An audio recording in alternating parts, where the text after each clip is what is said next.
Breaking news शामिल कंदासीं। बावड़ो वेझो पंजाब जे माछकी थाणे जे हद में कमंद में लिकियल हथियारबंदनि सोलंकी बिरादरीअ जे माण्हुनि मथां हमलो करे ॾिनो आहे। हमले जे नतीजे में 8 ॼणा मारिजी विया आहिनि। मारिजी वियलनि में 3 ॼणनि जो तालुक़ सोलंकी बिरादरीअ सां आहे। पुलिस ऐं हथियारबंदनि जी फायरिंग जी ॾे वठ में पंजाब पुलिस जो हिकु पुलिस एहलकार क़ासिम बि शहीद थी वियो आहे। जन त फायरिंग में हिकु औरत माई हमीदा बि मारिजी वई आहे, जंहिंजो तालुक़ सेलरा बिरादरीअ सां आहे। वाक़िए दौरान पुलिस ऐं ॻोठनि जी जवाबी फायरिंग में 3 हथियारबंद मारिजी विया।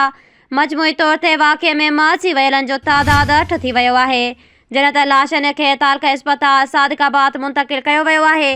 वाक़िए बैदि पंजाब पुलिस जी वॾी नफ़री वाक़िए वारे हंधि पहुची वई आहे। अहम ख़बर खां आगाह कंदा हलूं। बावड़ो वेझो पंजाब जे माछकी थाणे जे हद में कमंद में लिकियल हथियारबंदनि सोलंकी बिरादरीअ जे माण्हुनि मथां हमलो करे ॾिनो आहे। हमले जे नतीजे में 8 ॼणा मारिजी विया आहिनि। मारिजी वियलनि में 3 ॼणनि जो तालुक़ सोलंकी बिरादरीअ सां आहे। पुलिस ऐं हथियारबंदनि जी फायरिंग जी ॾे वठ में पंजाब पुलिस जो हिकु पुलिस एहलकार क़ासिम बि शहीद थी वियो आहे।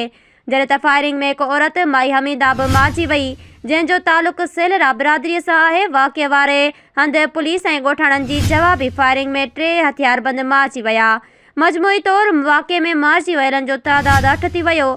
जॾहिं त लाशनि खे तालका इस्पताल सादिकाबाद मुंतक़िल कयो वियो। वाक़िए बैदि पंजाब पुलिस जी वॾी नफ़री वाक़िए वारे हंधि पहुची वई आहे।